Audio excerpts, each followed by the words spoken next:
Olá, salve, salve, muito bom dia. Vai começando aqui pela PAN mais um, a nossa revista radiofônica, que traz informação, prestação de serviço, entretenimento, tudo isso no nosso papo dessa quinta, 25 de abril de 2019. Sejam bem-vindos. Você que vai indo para o trabalho, começando o seu dia aí no seu home office.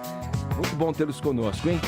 Opinião polêmica. Ministro Marco Aurélio Mello, do Supremo Tribunal Federal, diz ter dúvida seríssima quanto a crimes pelos quais Lula foi condenado no caso do triplex do Guarujá. O fim da saga. O que você pode esperar do filme Vingadores Ultimato, que chega hoje às salas de cinema?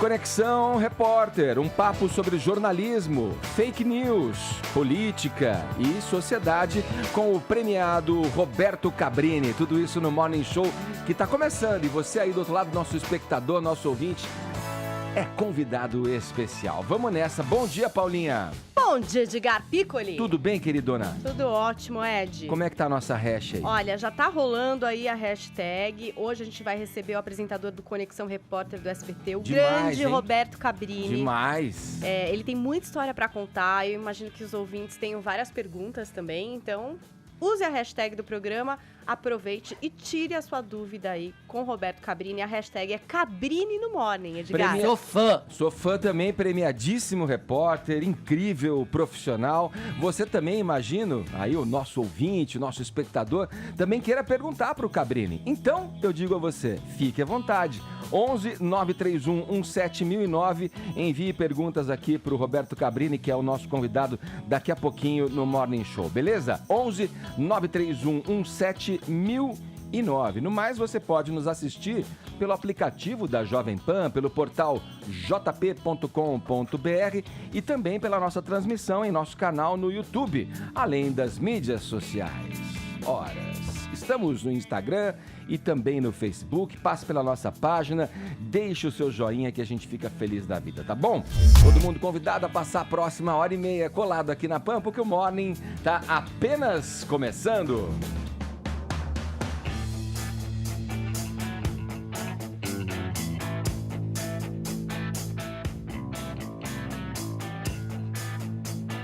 Bora, Paulinha, a gente vai abrir já o noticiário, já de cara, mostrando aí, conferindo o trailer do filme Vingadores Ultimato, que estreia, como eu disse, hoje. Solta pra gente, Murilo.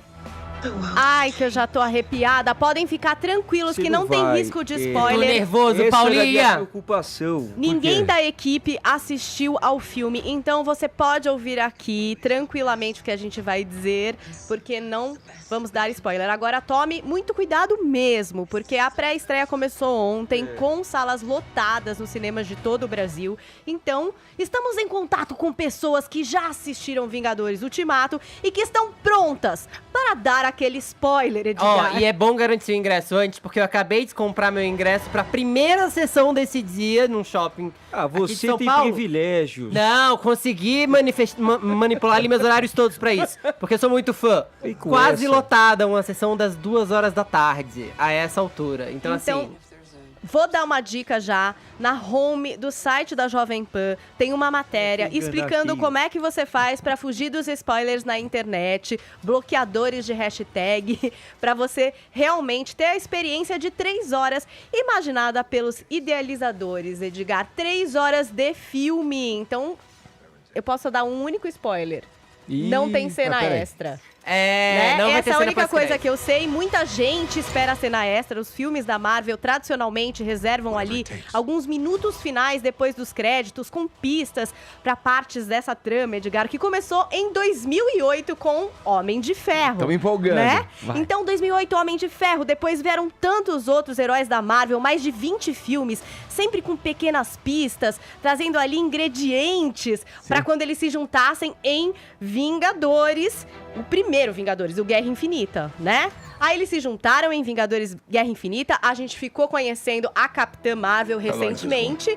E no final de Vingadores Guerra Infinita, o que acontece? Thanos dá um estalar de dedos e metade da Terra, Edgar, metade dos seres das galáxias somem, né? Inclusive alguns heróis que a gente gosta muito. Então agora, em Vingadores Ultimato, a gente vai ver a continuação dessa saga. Heróis remanescentes, com a chegada da Capitã Marvel, tentando combater Thanos e a sua manopla cheia das joias O do que é infinito. ridículo, né? Porque a teoria malthusiana, Thanos, já tá muito antiquada. Essa história Falou de achar que o geek. mundo tá super populado, entendeu? Que a gente tá lá dizendo que você tira metade das pessoas do mundo e o mundo vai ficar equilibrado. O Thanos tem um propósito muito equivocado. Agora, Paulinha, a gente sabe que A Marília gosta desse esse assunto. mercado é gigantesco, É tem um gigantesco. público cativo, né? O que vai ser do futuro da Marvel agora? Porque eles não vão parar por aí. Eles não vão parar por aí, Marília. É a fase Marília com 4. pigarro. Não sei, são muitas fases que os fãs dividiram aí os filmes da Marvel. E agora, com o fim desse filme, que eu não sei o que acontece no final, a gente vai ter meio que um bloco na saga. Mas é claro que isso vai continuar de alguma forma, Marília. Tem que continuar, sabe Sim. por quê? Por Porque quê? enquanto tem grana, tem criatividade e filme pra lançar. O que a gente sabe é que já tem o filme do Homem-Aranha, que chega agora daqui a 2 meses. Depois tem a Viúva Negra, que também já vai ser feito. E o Guardiões da Galáxia 3 foi liberado também. Dicas para quem vai assistir Vingadores nos próximos dias. Não beba tantos líquidos, faça o máximo de xixi que você puder, porque são 3 horas de filme. E dizem que acontece coisa a cada momento, então assim, você não vai querer sair da sala pra Gente, isso. 3 horas É uma de filme. dica importante. E 2, leve lencinho, porque todos os meus amigos que assistiram choraram de soluçar. Eu quero saber verdade. quem a Gabi acha que é o Thanos é o gato. Thanos é aquela coisa Thanos louca. é o vilão, grande né? É o vilãozão. Mas tem uma coisa humana também nele, não é assim? Tem, Vilão querida. por ser vilão, não. A Marília é a melhor geek que esse programa poderia ter. Corram pros cinemas e olha, se você quiser fugir de Vingadores, fique esperto, porque um clássico do cinema, a Lista de Schindler, voltou a algumas salas. 25 anos da Lista de Schindler, esse filme que deu Amo. finalmente o Oscar a Steven Spielberg. É uma história super pesada, né? Filmada em preto e branco. Aliás, existe até uma preocupação do Steven Spielberg de que as pessoas acreditassem que essa era uma história real, porque parece tão absurdo, né? Que até tem uma cena final aí que faz uma ligação entre ficção e realidade. É a história do Schindler, né? Do Oscar Schindler, que é membro do Partido Nazista e que passa a usar mão de obra judia em seus negócios durante a Segunda Guerra Mundial. O que parece ser algo assim muito oportunista, na verdade, é a oportunidade de salvar a vida desses judeus, né? Ele salva mais de 1000 judeus, é uma história muito incrível que volta às salas de cinema, uma oportunidade para você assistir a esse clássico, A Lista de Schindler. Se você não puder ver nos cinemas na sua cidade, reveja, procure aí nos streamings da vida, porque realmente é um filme bastante emocionante, Edgar. Bacana, estamos aí as dicas, hein? Já no começo do Morning Show, nessa Chorando só de lembrar do quinta-feira. Schindler. Pra telona aí. Vamos seguir adiante aqui no Morning. Um guia lançado ontem pela Organização Mundial de Saúde recomenda que crianças de até 2 anos não tenham contato com telas digitais. Vini, fica o recado aí pra você na vida real mesmo, porque o pequeno Yuri, né, já deve estar querendo meter o dedinho lá no touchscreen. Eu já né? tô descumprindo algumas das recomendações aqui da Olha, OMS, rapaz. viu, Edgar? Agora eu vou ter que seguir essa cartilha aqui, porque ela é elaborada por um grupo de especialistas da organização. Foi a primeira vez que este guia foi lançado, Edgar, e o estudo avalia aí como que o impacto do sedentarismo e também de um sono inadequado podem afetar aí o desenvolvimento das crianças. Então, atenção papai, atenção mamãe, para as dicas e as recomendações importantes da OMS. Para bebês, Edgar, com menos de 1 ano, a organização recomenda muitas atividades e brincadeiras, principalmente no chão. Para aqueles bebês que ainda não se movimentam muito, pode deixar ele pelo menos meia hora de bruços no chão. Obviamente, quando ele estiver acordado. E também, Edgar, não devem ter contatos com telas digitais. Então, até 1 ano, sem contato nenhum com televisão, com tablets, com celulares. Até os 3 meses, a recomendação é dormir entre 14 e 17 horas por dia. Dos 4 aos 11 meses, são de 12 a 16 horas, incluindo aí alguns cochilos. Aí de 1 a 2 anos a coisa muda um pouquinho. Você pode até ter o contato com as telas digitais, mas apenas aí com um limite de 1 hora por dia. É interessante dizer, é 1 hora a soma de todas as telas, né? Porque às vezes as pessoas imaginam, 1 hora no tablet. Não, é no tablet, na TV, de todas essas telas. E aí se mantém também, né, Paulinha, essas recomendações para as atividades físicas, né? Vão sendo cada vez mais intensificadas, pelo menos 3 horas por dia, e o sono adequado de 11 a 14 horas. E de 3 a 4 anos, atividades também com o mesmo período.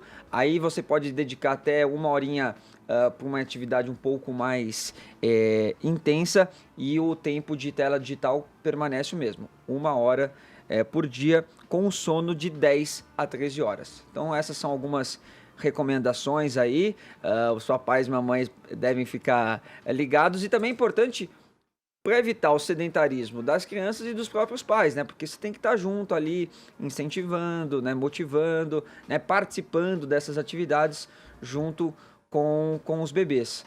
Agora, também não é uma das missões mais fáceis, né? Porque a gente sabe, né, Edgar, também tem a questão do trabalho, do dia a dia, muito corrido, então às vezes você deixa a criança lá assistindo um desenho na televisão que vai entreter ela mais um pouquinho, vai ficar quietinha, mas eu acho que o que a gente deve sempre tentar é um equilíbrio, né? Ô Vini, sabe o que eu fico pensando? É seríssimo esse assunto que você traz, mas a gente tem que ficar lembrando o óbvio, né? Parece que a gente tem que ficar lembrando que a gente é humano e não é máquina, né? Vem a Organização Mundial da Saúde dizer que, olha, a gente precisa de atividades físicas, orgânicas, saudáveis. Mas sabe o que eu achei interessante, Edgar, que é uma coisa que não se fala muito? Essa questão das horas de sono. Sim. Porque são muito importantes. Até ela acende o cérebro, a criança não consegue dormir. Aonde você produz o hormônio do crescimento. Isso. E com essa questão das telas, principalmente antes da hora de dormir, essa hora que os pais chegam do trabalho, realmente eles estão tendo que fazer as funções ali da casa e às vezes acabam dando uma telinha mesmo. É interessante de observar que quanto mais próximo da hora do sono, mais excita a criança.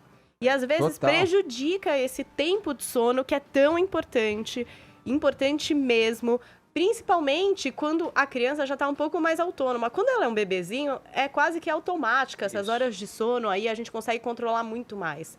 Mas eu acho que depois dos 4 anos, que a criança ganha uma certa autonomia, começa a comprar aquela horinha a mais, né, para ficar acordada, você vê, olha o tempo de sono da recomendação da Organização Mundial de Saúde. Não são 8 horas, não. É de 10 a quantas horas? De 1 a 2 anos, de 11 a 14 horas, e de 3 a 4 anos, de 10 a 13 horas. De 10 a 13 horas de sono. Tem 2 coisas que me chamam a atenção nessa história toda.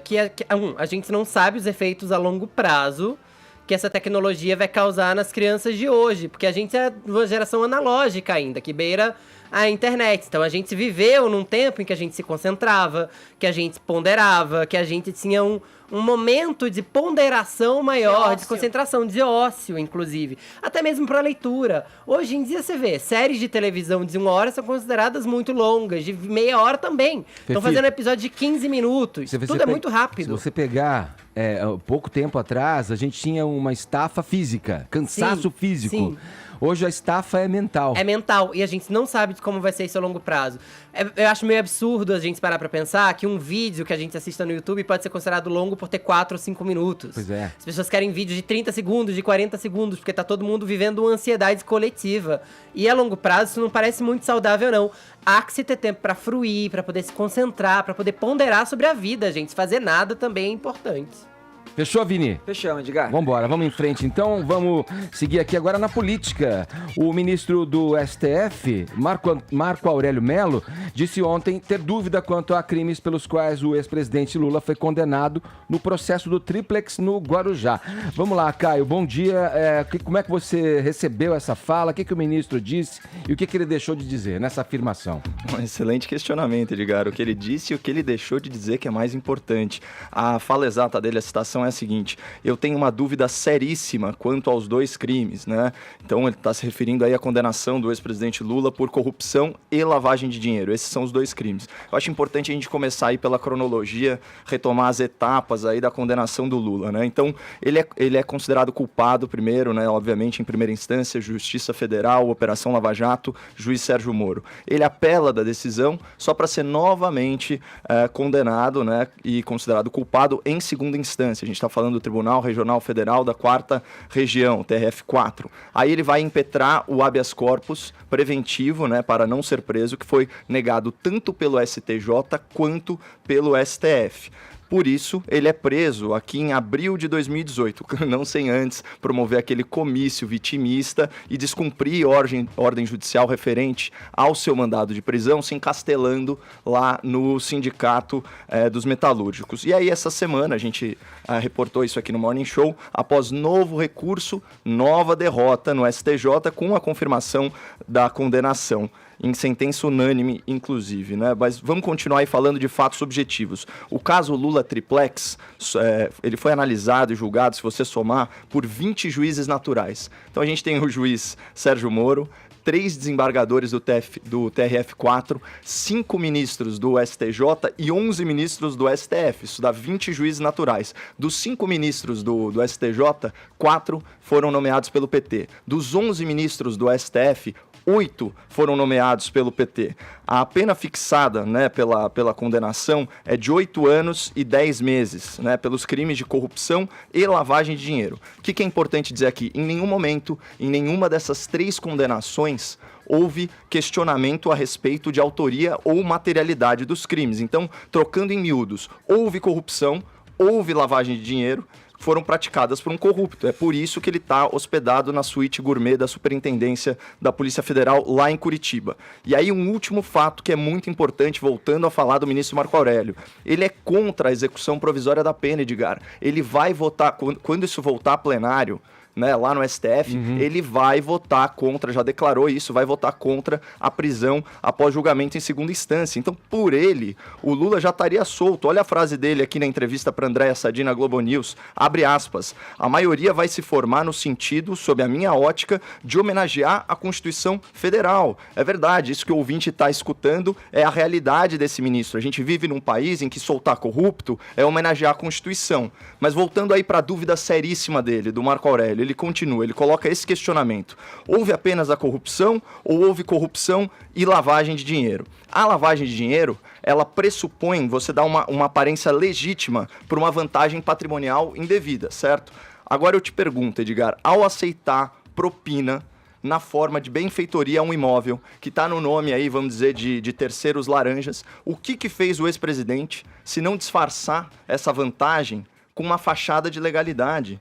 Agora, qual que é a consequência prática dessa dúvida seríssima do ministro do STF? A pena fixada por corrupção pelo STJ foi de 5 anos, 6 meses e 20 dias de prisão. Já a pena fixada por lavagem de dinheiro, por esse mesmo STJ, foi de 3 anos e 4 meses de prisão. Então, o que acontece se você tira a condenação por lavagem de dinheiro, que é o que o ministro não disse, retomando aí a sua pergunta? A progressão pro regime semiaberto, né, então, pelo cumprimento de 1/6 da pena, ela vai diminuir sensivelmente. Ela sai de 17 meses para 11 meses. Adivinha quanto tempo de cadeia que o... Cadeia não, né? De suíte. Esse é o mesmíssimo que está se antecipando ao julgamento de processos.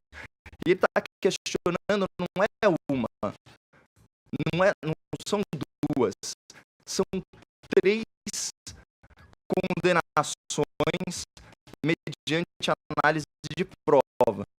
E aqui a gente não pode deixar de perguntar para o ministro por que essa apologia da impunidade, por que essa apologia da bandidolatria. Olha, eu garanto para o senhor, viu, ministro Marco Aurélio, e o Brasil temos dúvidas seríssimas quanto a Vossa Excelência.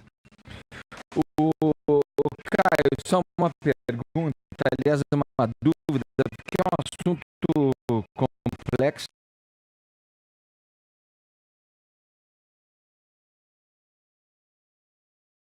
De difícil entendimento.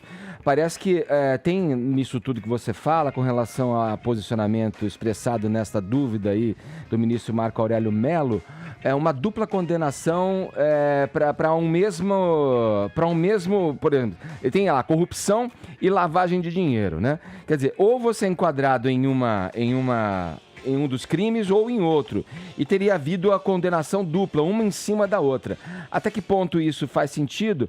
E também, aí, com relação à Constituição que você mencionou, tem sempre essa discussão persiste no Supremo Tribunal Federal e nos meios jurídicos, né, da defesa do que está na Constituição, de que a condenação deve ocorrer somente depois de transitado em julgado na última instância. Sobre essas duas questões, do Lula estar sendo imputado num tempo de prisão duplamente pela corrupção e lavagem de dinheiro, e também da questão dessa polêmica ainda que habita a justiça brasileira, de uns defendendo ali, né, a Constituição, que claramente diz que só deve ser condenado depois do trânsito em julgado. Então, são excelentes perguntas, né? Porque esses são, de fato, os temas. Sobre a primeira, tem uma outra aspas aqui do próprio ministro Marco Aurélio que explica bem qual que é o pelo em ovo que ele está procurando. Ó, teria havido procedimento do presidente visando dar ao que ele recebe via corrupção a aparência de algo legítimo? Ou seja, o ministro Marco Aurélio ele não questiona a parte de corrupção, ou seja, a vantagem indevida. O que ele questiona ele se esforçou para disfarçar isso? E eu acho que o simples exame, até o exame superficial do fato, mostra uma intenção de você disfarçar a vantagem patrimonial. Ao invés de você colocar milhões ou centenas de milhares de reais no bolso, você transforma isso numa benfeitoria, isso fica no nome de outras pessoas, mas você usufrui disso como se proprietário fosse. Então esse é o primeiro ponto. E o segundo ponto, de fato, que você colocou, a Constituição ela é expressa, ela fala que ninguém será culpado até sentença condenatória transitada em julgado. Ocorre que a formação de culpa ela está relacionada com a restrição de liberdade, mas ela não é interdependente. Ou seja, é perfeitamente possível em qualquer sistema jurídico que antes de exauridos todos os recursos a pessoa seja presa. E a gente tem exemplos disso que são considerados constitucionais e que estão no Código Penal. Por exemplo, prisão em flagrante. Não tem julgamento. Por exemplo, prisão preventiva, não tem julgamento. Por exemplo, mas não é o caso prisão desse temporária. Caso, né? Não é esse caso. Esse caso é pior, porque já houve julgamento das duas instâncias que analisam toda a parte probatória. Então, o que você tem aí, na verdade, é uma grande confusão. Isso nunca sequer tinha sido pautado até 2009. Portanto, aí a Constituição foi fazendo aniversário atrás de aniversário, até que em 2009... aproveitando o ensejo do julgamento do mensalão e que finalmente a lei penal bateu na porta dos poderosos, né, a estrutura burocrática do Estado se organizou para garantir a impunidade para políticos corruptos. É simples assim. Eu lembro do pronunciamento do grande Joseval Peixoto aqui na Jovem Pan, né? É um tema ainda que suscita muita discussão e pontos de vistas divergentes, né, com relação a isso, mas a visão me parece clássica, né, de quem olha a justiça de uma maneira clássica, tudo e que reza por essa questão, né, de a Constituição diz, então a Constituição tem que ser seguida, tudo é uma discussão que ainda permanece, né? Ainda mais num caso envolvendo essa liderança da esquerda, como é o caso do Lula. Vamos girar o assunto, Vini. Para fechar esse bloco, o cantor Belo falou com o jornalista Léo Dias sobre as indiretas ou supostas indiretas que a sua ex, Viviane Araújo, fez a Graciane Barbosa, atual companheira do artista. Vamos lá, Fefito, quais os detalhes desse caso? Simbora, Eu falei, gente, Vini? ontem... Tudo bem, você me elogiou. Ontem, a gente falou aqui da treta sem fim, da Viviane Araújo e da Graciane Barbosa, e hoje, claro que o Brasil está parado porque Belo veio a público. Então a gente agora vai falar do que realmente importa, que é Belo admitir que sim, chifrou Viviane Araújo, minha gente.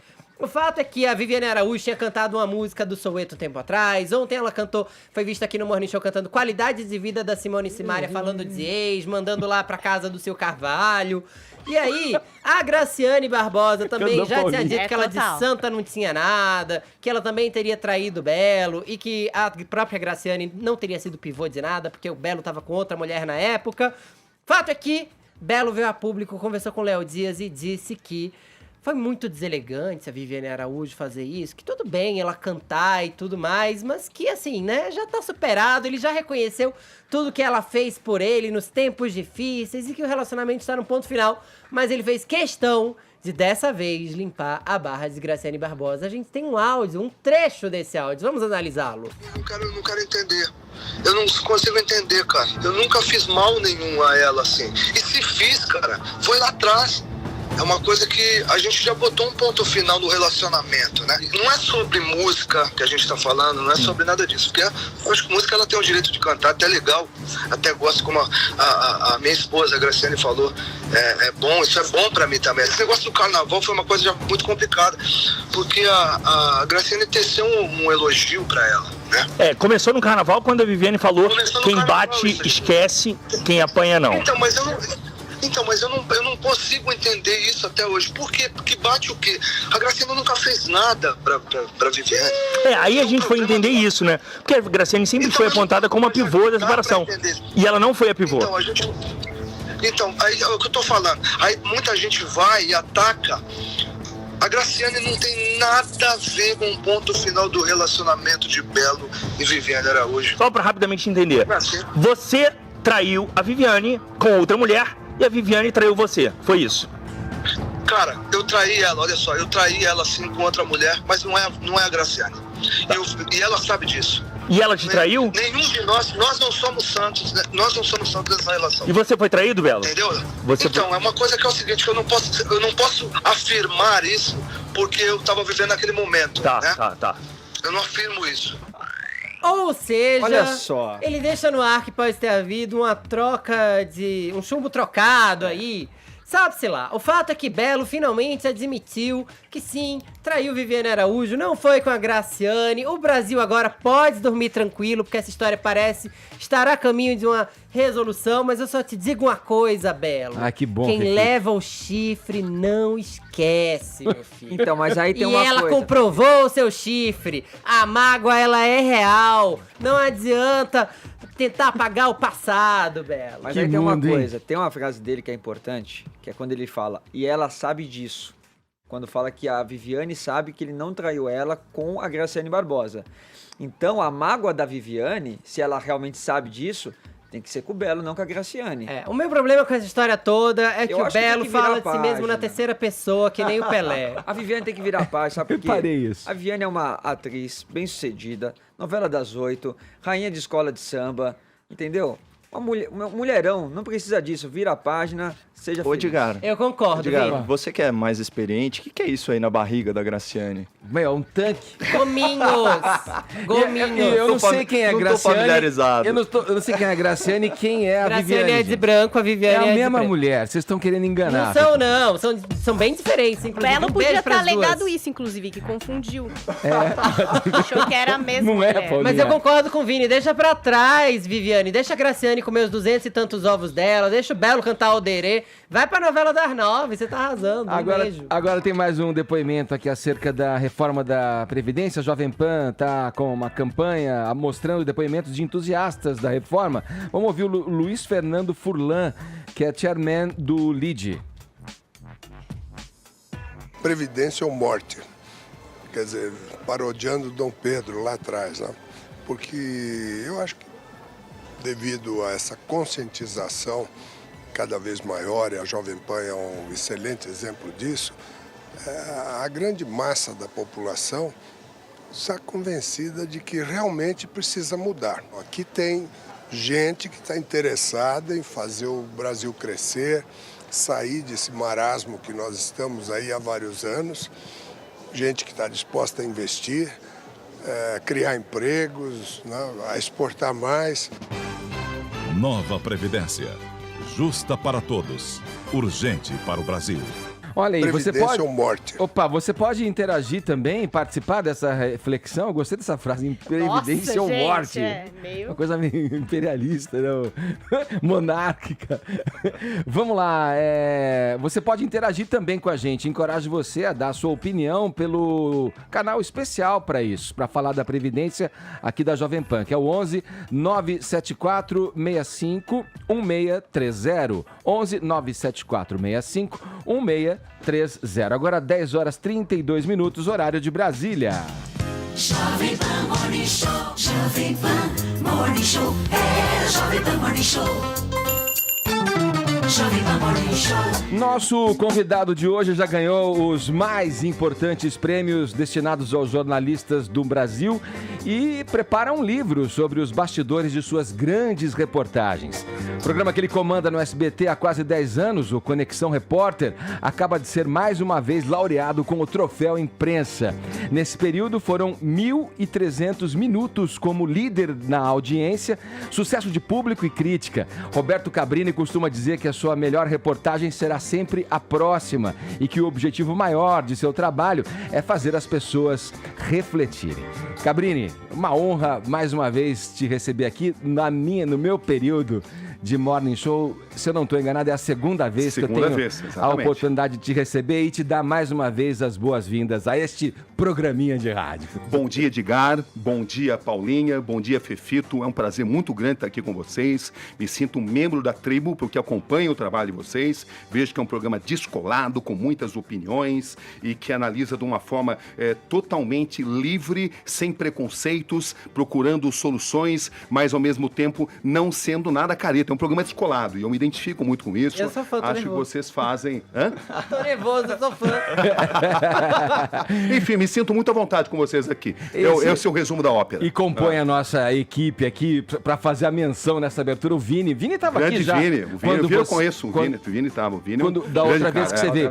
Acho que não estava o Caio ainda. O Caio não estava. O Caio também integra a nossa equipe aí. E fala com grande discernimento aí de questões jurídicas, não é? Exato. Como é que eu falei ontem, cara? É um bacharelado. Não, ele simplesmente arrasou na posição do Lula aí, entendeu? Não. Eu só não imaginava que ele fosse tão lulista assim. Mas, ele arrasou. Entendeu? Não? Ele, nesse momento, pra quem não tem imagem, ele tá com a camiseta do Lula. Olha lá, com a estrelinha.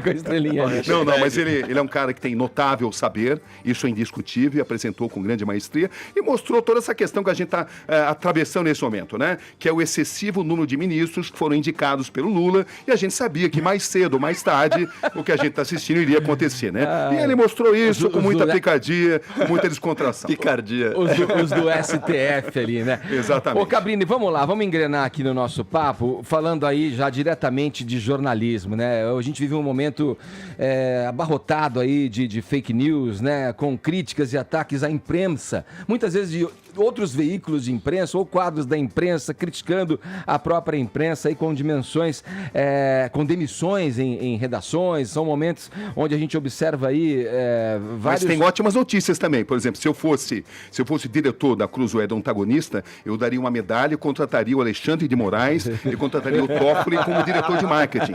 Porque foi uma promoção assim sem precedentes, né?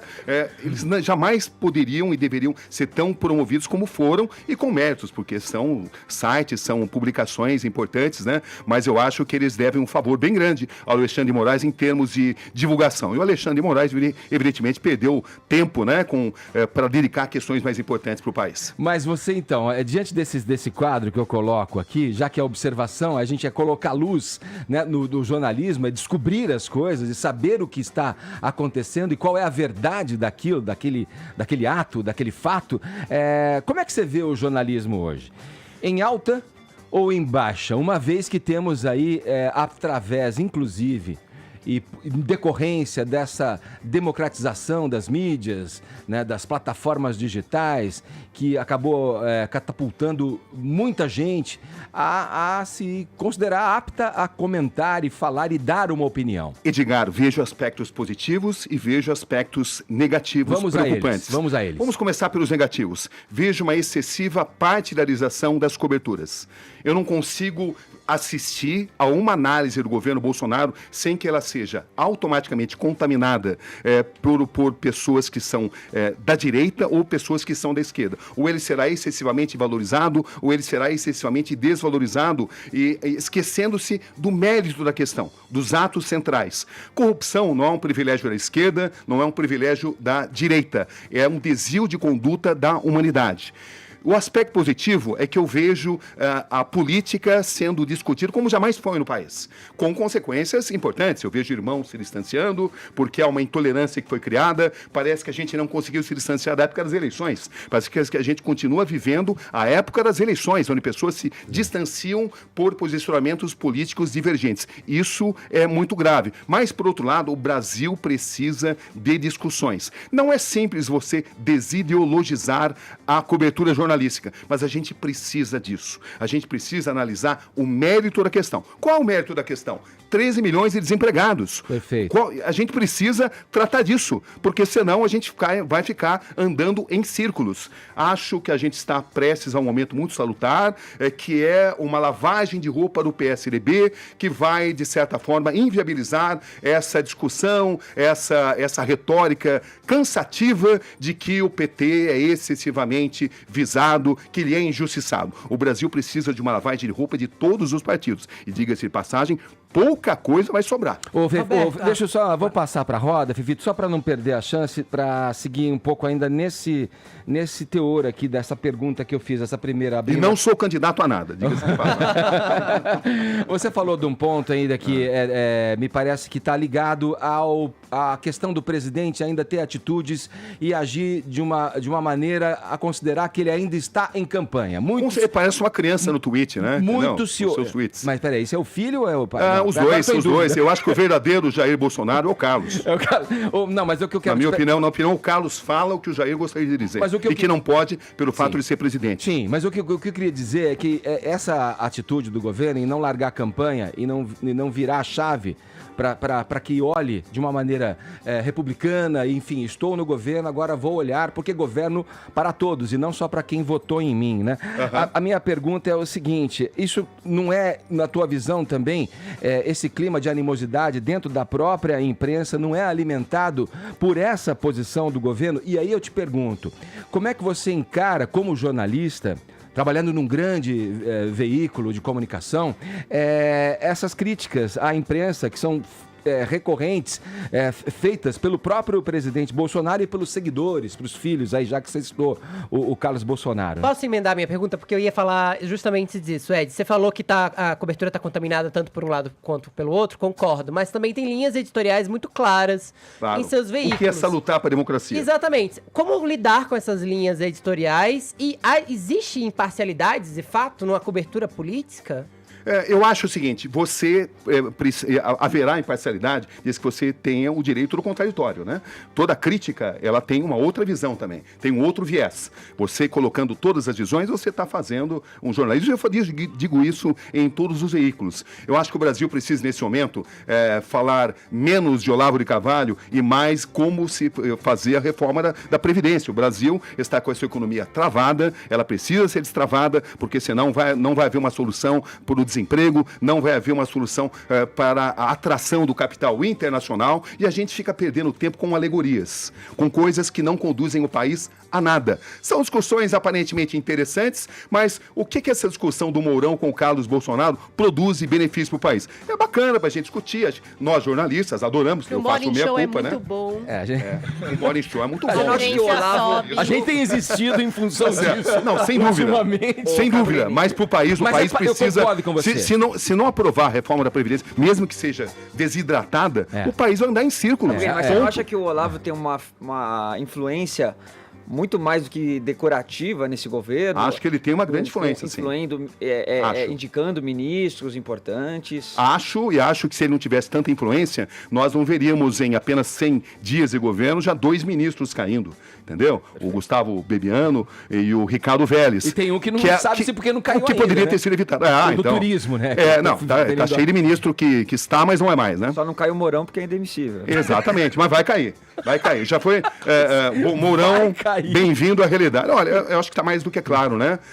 Compare como foi a queda do Bebiano, como foi a queda do Ricardo Vélez e compare com a situação. Isso não é possível. No caso do vice, ele não é possível, mas ele vai ter menos influência do que ele tem atualmente. Ele já queria... Evidentemente, o vice é um cargo que não se muda, ele não pede, mas digamos que ele, como voz do atual governo, ele está sendo progressivamente descredibilizado, e no começo ele falava muito em nome do governo, a tendência coerência e que mesmo continuando como vice-presidente, ele vai continuar, é uma questão constitucional, ele vai progressivamente deixar de ser associado a uma voz importante do governo. Ele foi contrariado porque ele queria ser uma espécie de mediador dos ministérios ali, né? Desde o início. Quando eu me refiro governo, à queda, né? É queda de influência. Sim, fala, Caio. Cabrini, eu queria mudar um pouquinho a pauta e falar de direitos humanos. Né? O tema dos direitos humanos ele é muito presente no seu trabalho. Eu estava vendo algumas das suas principais reportagens, né? Tem coisas marcantes aí sobre terrorismo suicida, tráfico de crianças, pedofilia, intolerância racial. Eu lembro uma também de maus tratos a pacientes psiquiátricos também, que foi muito famosa. Bom, a pauta dos direitos humanos, ela é ou ela deveria ser apartidária ou suprapartidária, especialmente sob a ótica do jornalismo, como você bem colocou na abertura da sua entrevista aqui. Eu, como conservador, né, esse é meu viés político, eu me coloco sempre em defesa das conquistas da humanidade. Por isso eu sou um entusiasta dos direitos humanos. E, consequentemente, das denúncias às violações de direitos humanos. Isso que você fala é muito importante, porque é possível você ser conservador e, ao mesmo tempo, defender os direitos humanos. Com certeza. Muita gente pensa que são elementos antagônicos, e não são. Na verdade, você colocou muito bem. Na verdade, na origem, né, os direitos e liberdades individuais, né, as garantias fundamentais, elas vêm justamente do liberalismo clássico e do conservadorismo. A esquerda inglês. se apossou desse discurso, dessa retórica, Olha, né? esse era E criou uma confusão na avaliação das pessoas. Essa era exatamente a minha pergunta, porque é o seguinte, a pauta dos direitos humanos, até a expressão, ela foi capturada por uma narrativa política, ela foi ressignificada e até partidarizada. Eu queria saber como que você enxerga esse fenômeno e o que a gente pode fazer para tirar esse estigma da defesa dos direitos humanos para a gente avançar a agenda, que é o que importa, né? Primeiro, mostrar o que você colocou aí o que você fez na sua introdução, que é muito bem feito. Direitos humanos não pertencem à esquerda ou não pertencem à direita. Pertencem a um direito generalizado da humanidade. Você não precisa ser da direita, você não precisa ser da esquerda para defender os direitos humanos, e esse é um desvio de raciocínio que aconteceu no Brasil, colocando-se a defesa de direitos humanos como algo inerente à esquerda, como só o Che Guevara e seus discípulos e suas viúvas podem defender direitos humanos. Não é assim. Então, eu acho que você precisa analisar o direito das pessoas sem partidarizar. Esse é o grande desafio, lutar para um jornalismo não partidarizado, porque senão a gente não evolui enquanto sociedade, a gente fica eternamente restrito a essa discussão maniqueísta, direita versus esquerda, quando na verdade a gente precisa discutir conduta, a gente precisa discutir costumes, a gente precisa discutir cultura do país, e isso não pertence à direita, não pertence à esquerda, pertence a uma sociedade democrática. Vamos dar um exemplo então de como se discute cultura a partir da política, num bom jornalismo como é o que você faz. Eu queria relembrar o caso PC Farias, porque por dado momento, aliás, ainda hoje, você é muito famoso por procurar pessoas ou foragidas ou que não estão dispostas a dar entrevista para darem suas primeiras entrevistas. Como é que foi que você achou o PC Farias? E tem algo desse caso que você ainda não contou que você pretende contar? Sempre tem coisa para contar, né? Mas o interessante disso, Fefito, é que isso ficou famoso não porque você derrubou um presidente. Não porque eu procurei, mas porque quem deveria procurar não procurou. Essa é a questão, né? Por que quem deveria localizá-lo, por que quem deveria procurá-lo não o localizou e não o procurava de fato? Acho que o Paulo César Farias deu uma entrevista, fez uma conversa muito reveladora comigo. Ele falou que tinha uma mesada que ele pagava para setores, né? Não se pode generalizar. Aliás, nós estamos num momento de profunda competência da Polícia Federal, são outros momentos, houve uma renovação, é outra mentalidade. Mas naquele instante, se o Paulo César Farias estivesse na África, ele seria procurado na Europa. Se estivesse na Europa, ele seria procurado, enfim, aqui no Brasil. Havia uma mesada para que ele não fosse localizado. E o que eu fiz? Nós não temos a possibilidade, por exemplo, de quebrar sigilo telefônico, nós não interceptamos a correspondência, nós não podemos fazer isso. Mas nós procuramos as pessoas não para prendê-las. Isso nos dá uma pequena vantagem. Como é que você procura? Se o Fefito sumir aqui, amanhã não apareceu no Morning Show, cadê o Fefito? Sumiu. Como é que eu vou achar o Fefito? Pergunta pro Caio. Fefito, eu vou ter que fazer um mapeamento das pessoas com as quais você se relaciona. Sim.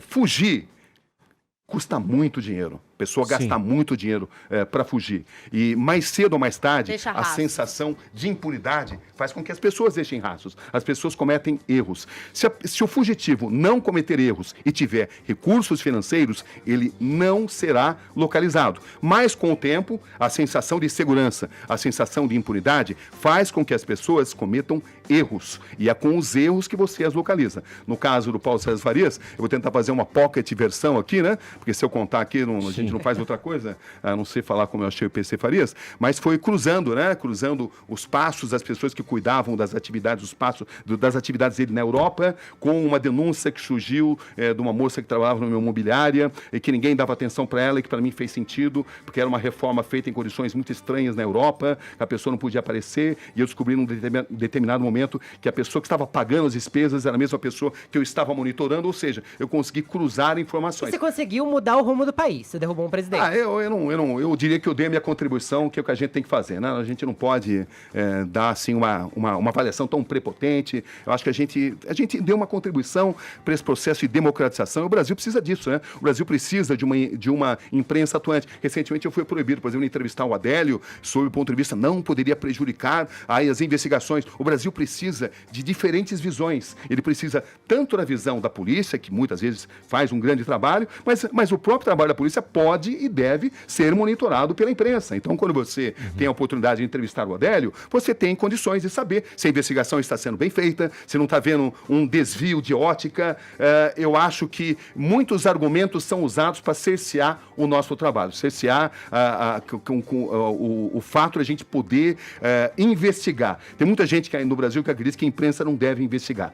Entendeu? E justamente são as pessoas que mais deveriam ser investigadas. O caso simétrico, vou passar para a Paulinha, só para não perder, o caso simétrico aí é o ocorrido, que você está falando é perfeitamente o que aconteceu no caso da investigação da morte da vereadora carioca Marielle Franco. Quer dizer, com muito claramente quadros da polícia infiltrados, a chamada banda podre de milicianos, desviando ali e atrapalhando as investigações. Jogando as pessoas para uma direção contrária. Né? Fala, Cabine, Paulinha. Muitas pessoas que assistem, principalmente quando você entrevista essas personalidades polêmicas, elas se sentem representadas ali porque você não tem medo de fazer aquela pergunta, né? Você Sabe qual é a principal pergunta... característica? Quando eu entrevisto alguém da direita, a pessoa pensar que eu sou da esquerda. Quando eu entrevisto alguém da esquerda, pensar que eu sou da direita. Quando falam isso, quando eu entrevisto alguém da direita... É o maior elogio. Nossa, é o maior elogio. E as pessoas pensam que eu sou do... né? Porque essa é a nossa obrigação, Paulinha. De botar o dedo na ferida. Eu queria saber, como você estava falando um pouco de bastidores, como você faz para localizar uma pessoa. A gente sabe aqui, tem gente que vem aqui da entrevista e quer impor restrição. Olha, não quero que entre nesse assunto. Olha, aqui a gente não vai falar. Tem vezes que a gente consegue driblar aqui. Vai lá e bota esse dedo na ferida. Bem-vindo ao clube. É assim que você faz. Com certeza. Olha, eu sempre oriento a minha equipe. Algum caso clássico de alguém que quis isso é o que mais acontece, né? Não fala sobre isso, é o que mais acontece. Aí a gente convive com isso diariamente, né? Mas eu sempre digo para a minha equipe, jamais prometa o que você não pode cumprir. E sempre cumpra aquilo que você prometeu. Eu acho que tem um discurso que é muito importante, né? As pessoas só terão um discurso e só terão uma narrativa com alguma credibilidade se elas se mostrarem transparentes. Quando elas proíbem o interlocutor de falar de um determinado assunto, a transparência recebe um duro golpe. Fui entrevistar, por exemplo, o Ike Batista. O Ike Batista falou assim, Cabrini, eu não vou abrir minha casa, porque isso não é bacana, vai passar ostentação. Eu falei, tá bom, então você não quer mostrar a sua casa. Mas, peguei o meu smartphone e mostrei, tá aqui, o Jornal Nacional entrando com o Ministério Público na sua casa, mostrando todas as suas ostentações, os seus sinais de riqueza. Você prefere me receber na sua casa abrindo as portas para mim, ou você prefere essa imagem onde a sua casa foi praticamente invadida? O que é melhor para a sua credibilidade? É uma questão de argumentação, né? Vou mostrar, né? Com certeza. Às vezes você é obrigado a fazer isso. Mas eu digo o seguinte, então vamos combinar o seguinte, eu vou perguntar, você responde se você quiser. Mas eu, como jornalista, eu tenho a obrigação de perguntar. Eu acho que o argumento principal para se convencer alguém a falar é que todo ser humano, por pior que ele seja, tem o direito de mostrar o seu lado da história. Outro argumento, nós, no Conexão Repórter, não julgamos. Por pior que a pessoa seja, por piores os atos que ela tenha cometido, nós não vamos julgar essa pessoa. Nós vamos dar a ela a oportunidade de dar o seu lado da história. E isso vai envolver perguntas importantes. Mas é muito comum, no caso do Ike Batista, por exemplo, que eu estou vendo ali a imagem dele, ele achou que foi a melhor matéria jamais feita. E no começo ele tinha muito medo do que eu pudesse perguntar. Por quê? Porque ele sentiu que ele devia explicações. E que não se consegue transparência com censura. Ô Cabrini, você é um cara que literalmente teve na linha de frente aí, né? Cobrindo guerras, poderosos, criminosos. Já teve receio, medo de sofrer algum atentado, algum ataque? Já, com certeza. Só que eu descobri... Alguma vez já aconteceu alguma intenção? Você percebeu? Olha, eu não sou um amante da adrenalina. Tem gente que acha que eu sou louco por adrenalina. Adrenalina pode viciar, diga-se de passagem, mas não é o meu caso. O que eu descobri, Edgar, é que o medo não me paralisa. Eu já vi pessoas que, tomadas pelo medo, não conseguem agir, não conseguem pensar. Eu notei, cobrindo guerra no Afeganistão, guerra no Iraque, investigando banda podre da polícia, investigando políticos corruptos, recebendo ameaça, recebendo intimidação, que em momentos como esse, eu me concentro muito mais. Eu ganho em concentração e em discernimento para tomar boas atitudes. Mas você aprendeu a se preservar? Porque o caso do Tim Lopes, por exemplo, que é aquele jornalista da Globo que foi brutalmente assassinado, ele foi um paradigma na história do jornalismo brasileiro. Muita gente não imaginava que jornalistas estavam tão como alvo. Sem dúvida. Eu tive que aprender, com certeza. Eu acho que em outros momentos da minha carreira eu me arriscava muito mais, não havia lugar que eu não fosse, eu ia mesmo, eu não tinha medo de nada. Hoje eu descobri que eu tenho que fazer isso com um pouco mais de método. Por quê? Você se torna conhecido, se torna visado e você precisa de mais estratégia. Antes era mais romantismo ideológico, né? Na ideologia do jornalismo, não ideologia partidária, do que uma estratégia. Eu acho que os anos de profissão me ensinaram a ser mais estratégico, inclusive de saber quando é o momento certo de investigar algo, quando é o momento propício, quando existe a chamada janela de oportunidade para se fazer determinadas matérias. Porque muitas investigações a gente passa anos sem poder fazer, esperando uma oportunidade. Se fica ali observando, é como se fosse ali o jacaré que está ali submerso, mas está com o olho, observando tudo, e aí surge um momento, você vai e faz a matéria. Eu acho que em momentos iniciais da minha carreira eu não tinha tanta noção disso, eu achava que eu poderia mudar o mundo com o jornalismo. Hoje eu me contento em mudar a esquina da minha casa, da minha comunidade, porque se você fizer coisas pequenas, você consegue coisas grandes. Então eu me tornei mais pragmático, sem perder a minha motivação de provocar discussão, porque tem muita gente que acha que o bom jornalismo é fazer com que as pessoas pensem como você pensa. Eu acho que esse é o maior erro que um jornalista pode fazer. O dever do jornalista não é fazer com que as pessoas tenham as mesmas motivações que ele tem. É sim provocar discussão para que as pessoas munidas de melhores dados possam tomar as melhores decisões, mesmo que essas decisões sejam contrárias àquilo que você pensa eventualmente. Gênio! Cabrini acabou de dizer pra gente que a boa reportagem, assim como né, a vingança, né, é um prato que se come frio. Cabrini, com certeza. Posso concluir isso? Pode concluir isso, com certeza. Você precisa. Não é vingança, né? Tem um momento porque certo ali. Em jornalismo não pode haver vingança, né? Eu jamais faço reportagens por questões pessoais. Quando eu tenho algum pensamento fortíssimo de ponto de vista pessoal, de motivação pessoal, eu não evito a matéria. Você precisa ser desprovido dessas questões para fazer bom jornalismo. Fazer jornalismo não é perseguir. Boa. A gente está conversando com o premiado, grande jornalista, grande profissional, Roberto Cabrini, aqui no Morning Show. Esse papo continua daqui a pouquinho, depois do intervalo, agora 11 horas, 1 minuto, horário de Brasília. Jovem Pan Morning Show. Jovem Pan Morning Show. Estamos de volta com o Morning Show nessa quinta-feira, recebendo aqui a presença do jornalista, grande repórter Roberto Cabrini. Ô Cabrini, um outro triste momento aí que você relatou, acompanhou na tua carreira, foi a cobertura da morte do Ayrton Senna. O que passou na tua cabeça quando você estava diante desse momento aqui que eu vou colocar para a gente ilustrar essa parte da nossa entrevista? E atenção, atenção, o repórter Roberto Cabrini fala neste momento via telefônica diretamente do Hospital Maggiore de Bolonha. Cabrini. E neste momento, a médica Maria Tereza Fiandre comunica a todos os jornalistas aqui do Hospital Maggiore de Bolonha que Ayrton Senna da Silva está morto. Morreu Ayrton Senna da Silva, no comunicado oficial do Hospital Maggiore de Bolonha. Morreu Ayrton Senna da Silva. Uma notícia que a gente nunca gostaria de dar.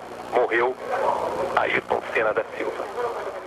Bom, quão difícil foi para você para dar essa notícia, já que o Ayrton, tivemos aqui há pouco tempo com a Bianca Senna, sobrinha dele, e falávamos, né, do Ayrton Senna como um ícone do esporte brasileiro. Deve ter sido difícil para você ali. Sem dúvida, um dos momentos mais desafiadores da minha carreira. A minha obrigação nessa etapa profissional era a de percorrer o mundo atrás do ciclo da Fórmula 1 e cobrir o Ayrton Senna. Eu fui o repórter que mais esteve com o Ayrton Senna nos últimos 4 anos da vida dele.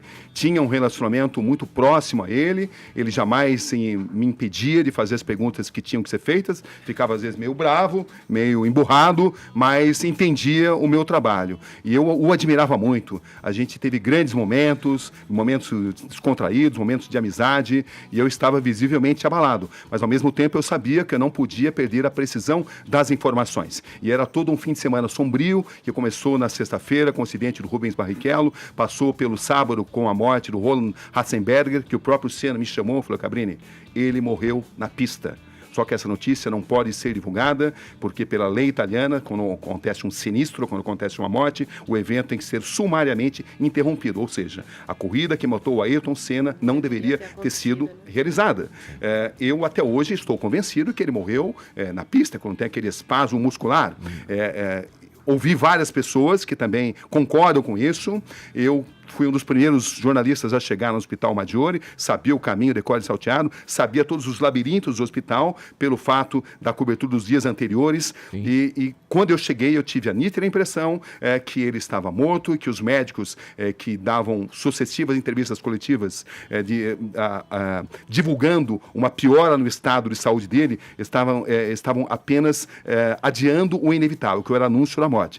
Quando eu cheguei, eu fiz cerca de 4 boletins, aí depois o 5º foi a morte cerebral e o 6º, esse que você ouviu. Eu tenho orgulho pelo fato de não ter perdido a precisão das informações, sendo que eu me sentia profundamente embalado. O que eu pensei naquele momento? Eu tinha que dar essa notícia como se eu estivesse dando a notícia da morte de um ente querido coletivo, como se estivesse ligando para o Edgar, se eu estivesse ligando para a Paulinha, enfim, para anunciar a morte de uma pessoa muito próxima de vocês. Isso exigia respeito, mas em nenhum momento eu podia perder a precisão das informações. Falei, eu sou um profissional, eu não tenho direito aqui a me deixar levar pelo lado emocional. Por outro lado, se eu tivesse dado a informação de uma forma excessivamente fria, seca, eu não demonstraria respeito. Eu fico feliz que essa última frase que aqui marcou, né, é uma notícia que a gente jamais gostaria de dar, que é uma coisa simples, mas ela ensejou a grandiosidade dele, entendeu? O respeito, e demonstrou uma emoção possível, não exagerada. Queridos espectadores, queridos ouvintes... 3 dias depois, sim. Eu vejo aqui... No momento, não. À minha frente, um repórter do calibre do Cabrini, com a experiência que o Cabrini tem, com os olhos marejados ao rememorar essa história com a gente. Eu sempre me emociono, com certeza, porque me vem à mente tudo que eu vivi naquele fim de semana. Eu estava fazendo um texto justamente...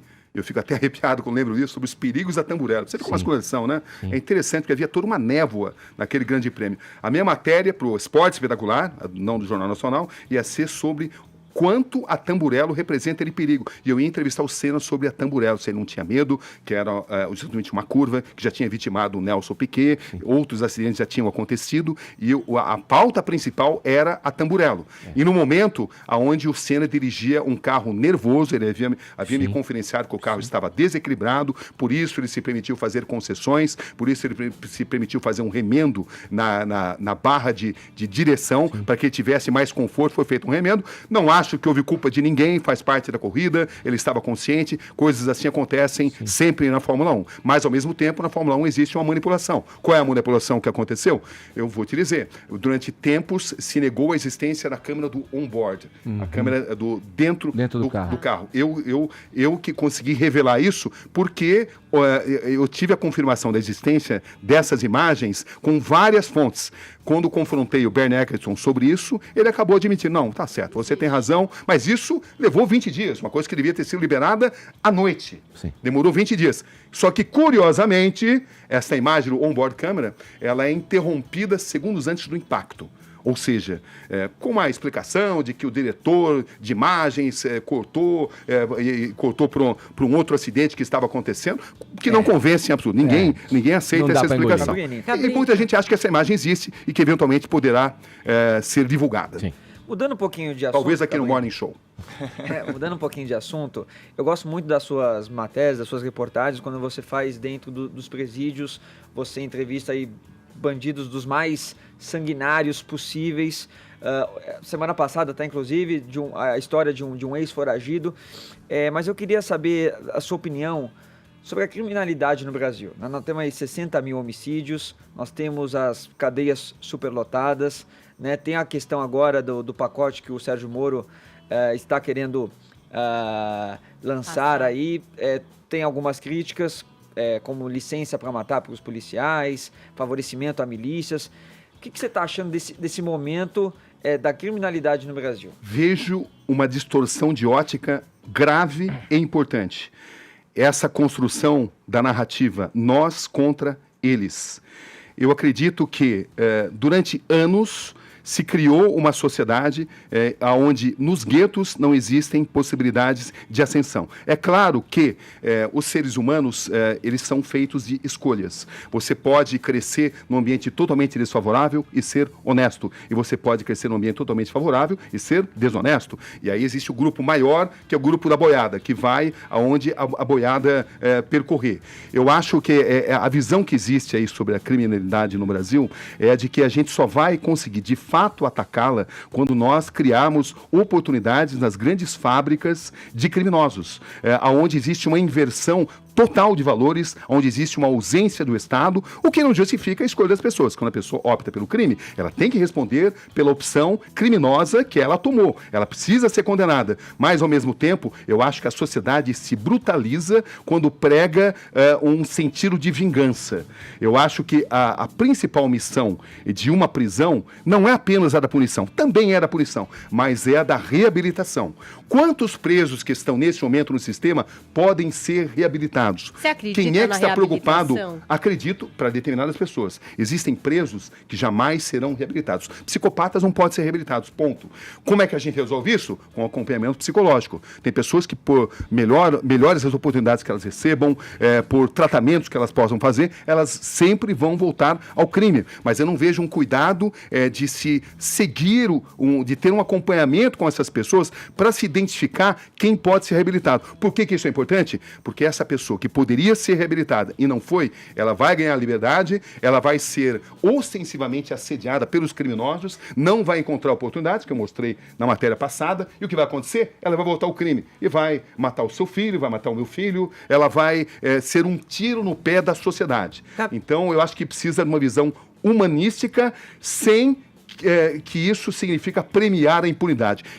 A impunidade tem que ser definitivamente extirpada no Brasil. O Brasil não pode mais ser o país da impunidade. Dito isso, é preciso haver uma ótica de reabilitação em quem pode ser reabilitado. Como eu disse, algumas pessoas não poderão, mas existem muitos na prisão que podem ser reabilitados e que isso seria importante para toda a sociedade. Cabrinho, toda a sociedade ganharia com isso. Falando disso, você já entrevistou muito bandido, né?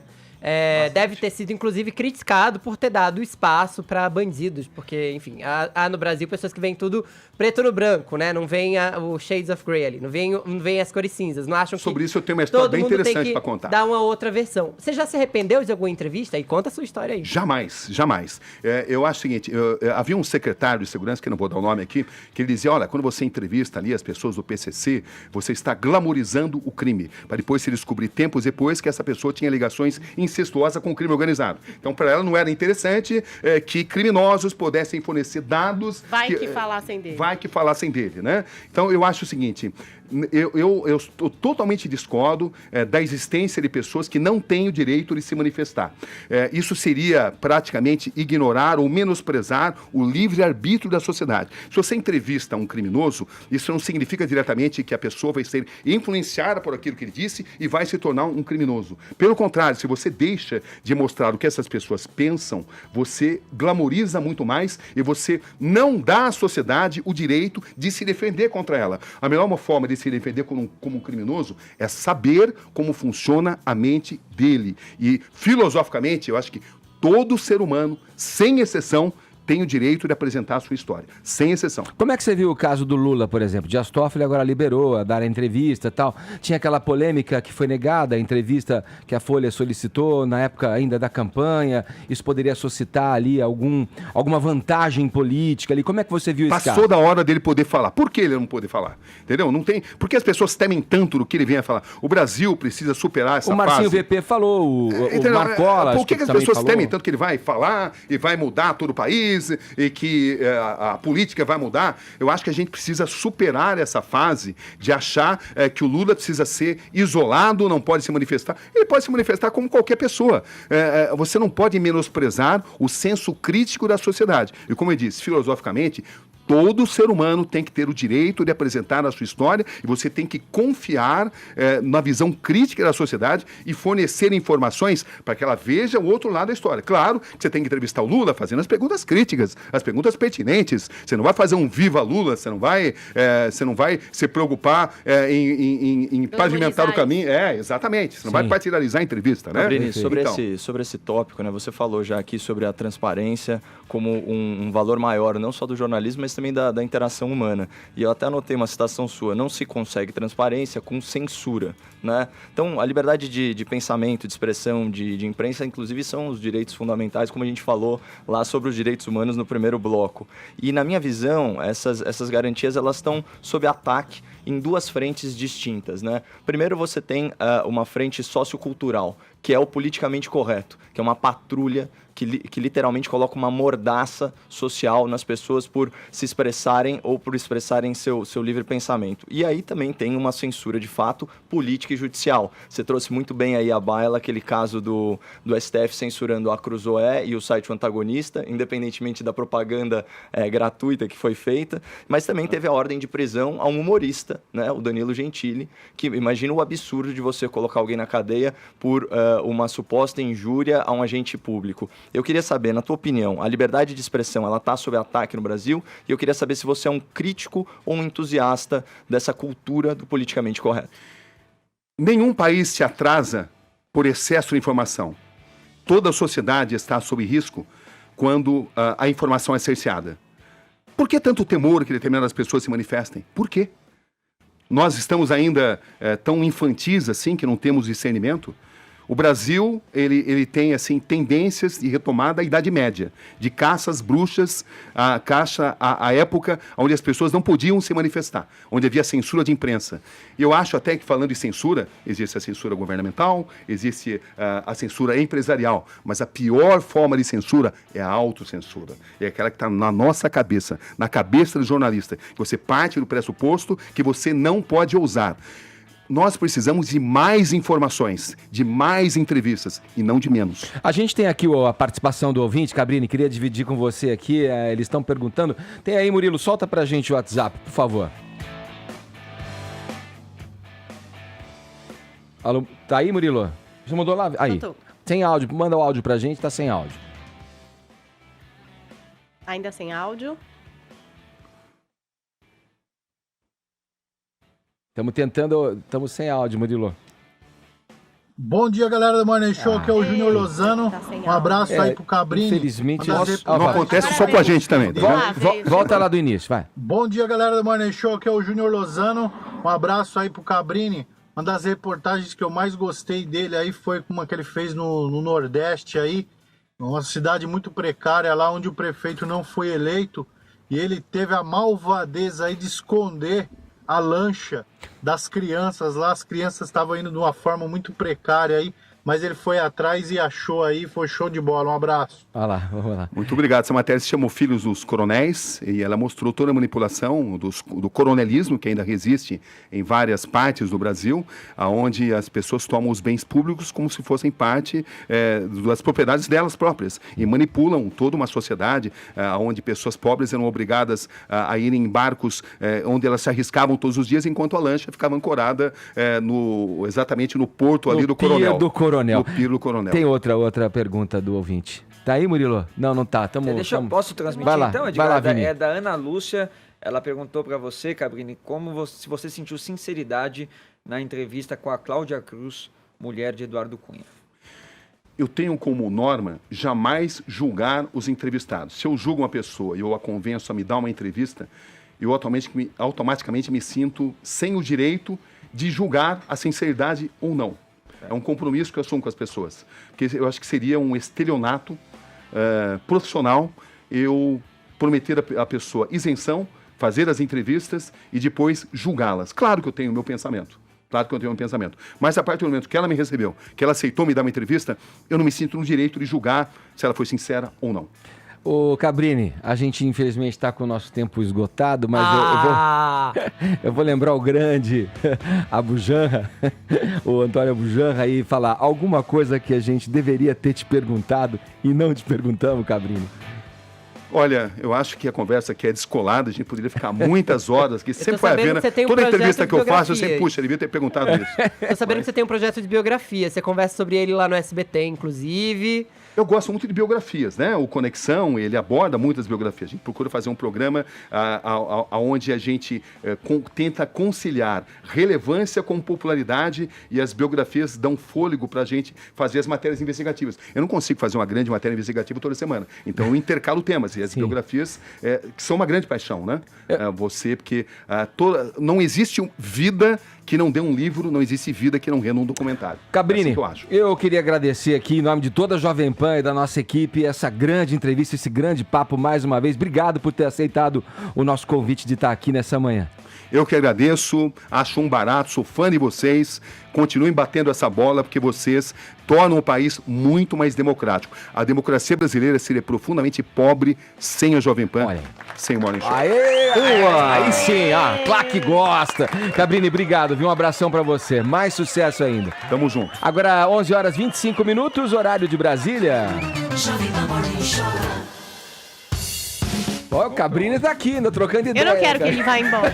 Volta, Cabrini! Vai ter bolo! Valeu, Cabrini. Obrigado, viu? Muito bom. Puta papo bacana com o Cabrini aqui no Morning Show. Eu vou chamar agora a participação da nossa audiência, do ouvinte Jovem Pan, comentando e refletindo com a gente acerca da reforma da Previdência. Solta pra gente, Murilo. Nova Previdência. Mais que necessário. É importante os deputados trabalharem para aprovação da tal, porque senão em breve o país vai quebrar. Vocês têm que trabalhar em benefício da nação e não de si próprio. O mundo inteiro está esperando a reforma da Previdência. É urgente, senão o país vai quebrar. Tá aí, o ouvinte participando, você pode fazer o mesmo, mandando mensagens em vídeo pra gente pelo 11 97465 1630, é uma linha específica pro assunto reforma da Previdência. Vamos lá, estamos na reta, acabamos o programa, na verdade, né? Foi demais essa entrevista. Que programa, hein? A gente nem vê o tempo passar, né? Que aula de jornalismo. Esse papo, né? Muito bacana a conversa com o Roberto Cabrini, a gente vai ficando por aqui. Amanhã retomamos aqui na programação da PAN. Fomos para os assuntos mais comentados deste país. Boa. E Hugo Dourado levou o prêmio aqui. Tô falando com você no Twitter, Hugo, me responde. Maravilha. E assim a gente encerra mais uma edição deste programinha de rádio. Muito obrigado, hein? Pelo prestígio da sua audiência. Continue com a gente. A gente volta amanhã às 10 da manhã aqui pela PAN. Tchau.